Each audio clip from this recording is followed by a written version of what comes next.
ఎట్లా ఉందని చెప్పినది మొత్తం ఆంధ్రప్రదేశ్ చూస్తే మనకు కనిపించదు.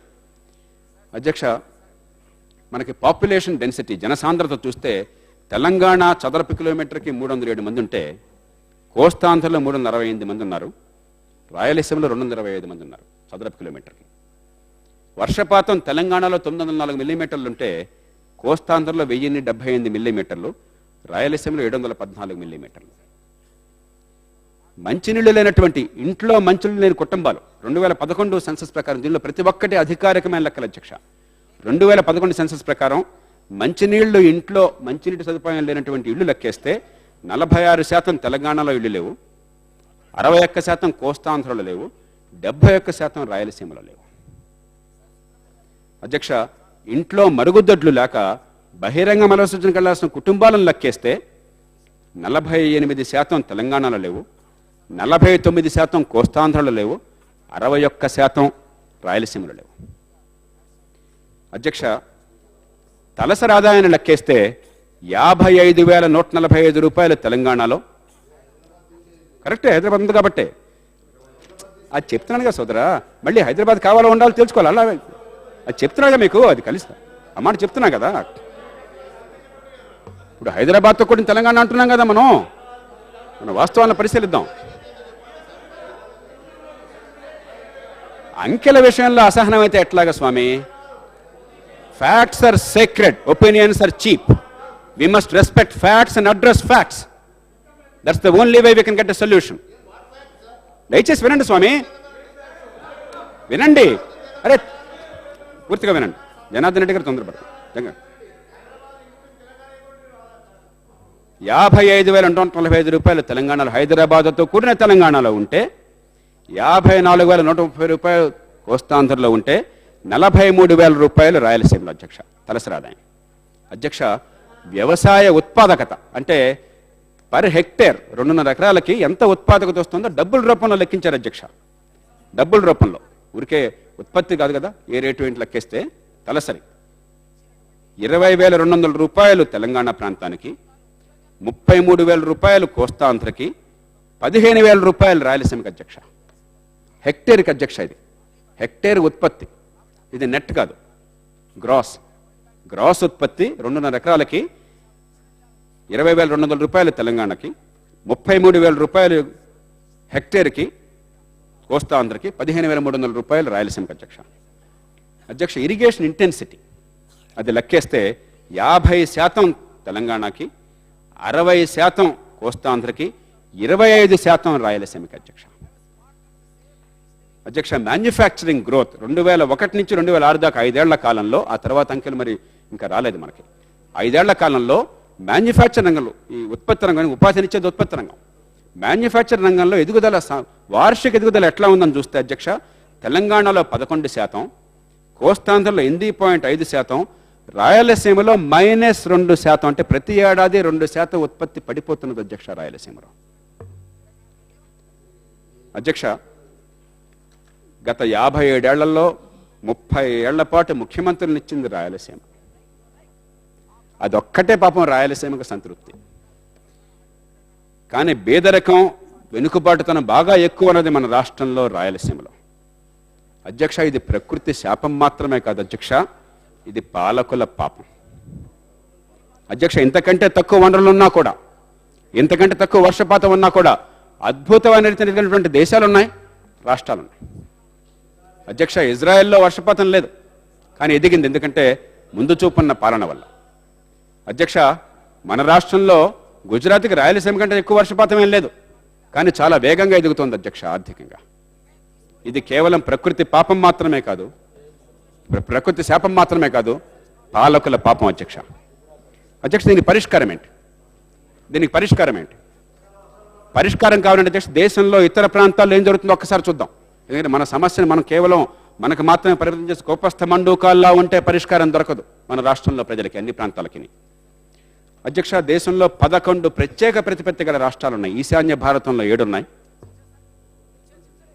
హిమాలయ సానువుల్లో 3 ఉన్నాయి, సిక్కిం, ఉత్తరాంచల్, హిమాచల్ ప్రదేశ్, జమ్మూ కాశ్మీర్ ఉన్నది. దానిలో అధ్యక్ష, మన రాయలసీమ ప్రాంతాన్ని తీసుకున్నట్టు దాంతో పోల్చదగ్గ 4 రాష్ట్రాలు నేను తీసుకున్నాను అధ్యక్ష. అస్సాం, హిమాచల్ ప్రదేశ్, ఉత్తరాంచల్, జమ్మూ కాశ్మీర్. మిగతా మరీ చాలా చిన్న రాష్ట్రాలు, సిక్కిము, లేకపోతే మిజోరము, అరుణాచల్ ప్రదేశ్, మరి కొన్ని వేల జనాభాలో ఉన్నది లెక్కలేసుకోకర్లేదు అధ్యక్ష. వీటిల్లో అధ్యక్ష 3,10,00,000 అస్సాం జనాభా 2011 లెక్కల ప్రకారం, 68 లక్షలేమో హిమాచల్ ప్రదేశ్ జనాభా, 1,01,00,000 ఉత్తరాంచల్ జనాభా, 1,25,00,000 జమ్మూ కాశ్మీర్ జనాభా, 1,51,00,000 రాయలసీమ జనాభా అధ్యక్ష. మీరు చూడండి అధ్యక్ష, ఈ రాష్ట్రాలతో పోలిస్తే రాయలసీమ ఏ రకంగా కరెక్ట్గా అదే స్థాయిలో ఉంది మీకు అర్థమవుతుంది అధ్యక్ష. జనసాంద్రతలో అస్సాం 397, హిమాచల్ ప్రదేశ్ 123, ఉత్తరాంచల్ 189, జమ్మూ కాశ్మీర్ 56, రాయలసీమ 225 అధ్యక్ష. ఇన్ఫెంట్ మోర్టాలిటీ రేట్ అంటే శిశు మరణాల రేటు చూస్తే 55 అస్సాంలో, 38, 36, 41 ఇతర ప్రత్యేక ప్రతిపత్తి రాష్ట్రాల్లో, 44.5 రాయలసీమలో అధ్యక్ష. చెప్తున్నా అక్షర జ్ఞానం 72% అస్సాం, 83% హిమాచల్, 79% ఉత్తరాంచల్, 67% జమ్మూ కాశ్మీర్, 66% రాయలసీమ. 2011 గణాంకాలు అధ్యక్ష, సెన్సస్ లెక్కలు ఇవి. అలాగే అధ్యక్ష మహిళల విద్య, ఆడపిల్లల విద్య 56% అస్సాం, 67% హిమాచల్, 61% ఉత్తరాంచల్, 49% జేఎండ్కే, 56% రాయలసీమ. అంటే ఇప్పుడు మనం అందరం కలిసి దేశం నుంచి పొందే ప్రయత్నం చేస్తున్నాం. దానికోసం మన వాదన కోసం ఇప్పుడు ఈవేళ ఇక తెలంగాణ, రాయలసీమ, కోస్తా కాదు, ముగ్గురం కలిసి ఢిల్లీ మీద పోరాడి తెచ్చుకున్నట్టు అందరికీ లాభం అని చెప్తున్నాను. దయచేసి దీని మర్మాన్ని గుర్తించండి. ఇంగ్లీష్లో కాదు కాబట్టి మనసు ఇప్పుడు చెప్తున్నాను. మనందరం కూడా ఇలాగే మన మీద ఒకళ్ళు ఉంటే లాభం లేదు. మనం అందరం కలిసి ఎలా తెచ్చుకోవాలి ఆలోచించాలి. మిగతా వాళ్ళు అప్పని చేసుకున్నారు. పంజాబ్ విభజన జరిగితే హిమాచల్ ప్రదేశ్ని వేరే రాష్ట్రంగా చేశారు, ప్రత్యేక రీతిగా ఇచ్చేది వాళ్ళకి. మనకెందుకు ఎవరు అదే అంకెలు ఉంటాయి ఇక్కడ అధ్యక్ష. మంచినీళ్ళు లేనటువంటి గ్రామాలు, మంచినీళ్ళు లేనటువంటి ఇళ్ళు అధ్యక్ష 45% అస్సాంలో మంచినీళ్ళు లేనటువంటి ఇళ్ళు, మంచినీళ్ళు సదుపాయం లేని ఇళ్ళు. 44% హిమాచల్లో, 41.7, 42% ఉత్తరాంచల్లో, 52% జమ్మూ కాశ్మీర్లో, 71% రాయలసీమలో అధ్యక్ష. లెట్రిన్ లేనటువంటి ఇళ్ళు 35% అస్సాం, 31% హిమాచల్, 34% ఉత్తరాంచల్, 41% జమ్మూ కాశ్మీర్, 61% రాయలసీమ అధ్యక్ష. పేదరికంలో ఉన్న కుటుంబాలు 32% రాయలసీమ, అస్సాం, 32% అస్సాం, 8% హిమాచల్, 11% ఉత్తరాంచల్, 10% జమ్మూ కాశ్మీర్, 28% రాయలసీమ అధ్యక్ష. తలసరి ఆదాయం 27,200 రూపాయలు, 27,200 అస్సాం, 50,365 హిమాచల్, 59,544, 60,000 సుమారుగా ఉత్తరాంచల్, 30,600 రూపాయలు జమ్మూ కాశ్మీర్, 42,000 రాయలసీమ. మళ్ళీ దీనిలో కూడా మీరు హిమాచల్ కంటే ఉత్తరాంచల్ కంటే తక్కువ అధ్యక్ష. ఇదే సమయంలో ఇది ఎందుకు ఈ విషయం తీసుకొచ్చానంటే, కేంద్రం నుంచే వచ్చే నిధులు చూడండి అధ్యక్ష. కేంద్రం నుంచి ఆ రాష్ట్రాలకు వచ్చే నిధులు చూడండి, మన రాష్ట్రానికి కానీ రాయలసీమ ప్రాంతానికి వచ్చే నిధులు చూడండి అధ్యక్ష. జయప్రకాష్ గారు ప్లీజ్ కంక్లూడ్. అయిపోయింది అధ్యక్ష. చాలా కీలకమైన అంశాలు అధ్యక్ష, ప్రస్తావనకు రాని అంశాలు, ఇవి చర్చకు రావాలి. రాష్ట్రం మొత్తంలో మనం కలిసి ఉమ్మడిగా సాధించుకోవాలి. ముగిస్తాను అధ్యక్ష. కేంద్రం నుంచి వచ్చే నిధులు అధ్యక్ష, అస్సాం 3,11,00,000 జనాభాకి 15,157 కోట్ల అధ్యక్ష సెంట్రల్ గ్రాంట్స్ అధ్యక్ష.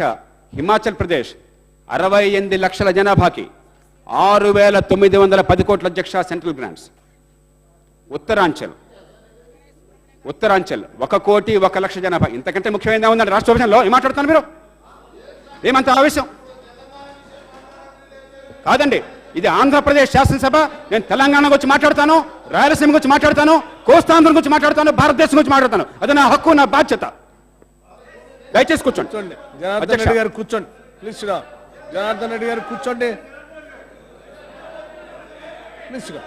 కూర్చోండి Janardhan Reddy. I'll give you a mic. Please sit down. Please sit down. Please sit down. Please sit down.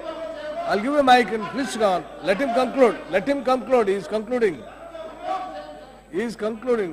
అధ్యక్ష అధ్యక్ష, కేంద్ర నిధులను చూసినట్టయితే, కేంద్రం ఇచ్చే నిధులను చూసినట్టయితే అధ్యక్ష, అస్సాం రాష్ట్రానికి 3,11,00,000 జనాభాకి 15,157 కోట్లు వస్తే, హిమాచల్ ప్రదేశ్కి 65 లక్షల జనాభాకి 6,910 కోట్లు వస్తే, ఉత్తరాంచల్కి 1,01,00,000 జనాభాకి 5,582 కోట్లు వస్తే, జమ్మూ కాశ్మీర్కి 1,25,00,000 జనాభాకి 18,126 కోట్లు వస్తే, అధ్యక్ష రాయలసీమ 1,51,00,000 జనాభాకి వచ్చే నిధులు రాయలసీమ ఆ జనాభా ప్రకారం దామాషా విభజన చేస్తే 2,691 కోట్ల అధ్యక్ష. ఆంధ్రప్రదేశ్ రాష్ట్రానికి వచ్చే నిధులు మొత్తం కలిపితే సెంట్రల్ గ్రాంట్స్ 14,949 కోట్ల అధ్యక్ష. అధ్యక్ష, జనార్దన్ గారు. అధ్యక్ష, పెద్దలు గౌరవనీయులు జయప్రకాష్ నారాయణ గారి దృష్టికి ఎస్ఆర్సీ గురించి మాట్లాడినారు సార్. నేను వారి దృష్టికి ఒకటి తీసుకొస్తున్నాను. ఇది 1955లో ఫజల్ అలీ కమిషన్ రిపోర్ట్లో ఆంధ్రాలో తెలంగాణ కలియడం గురించి తెలంగాణ ప్రజల అభిప్రాయం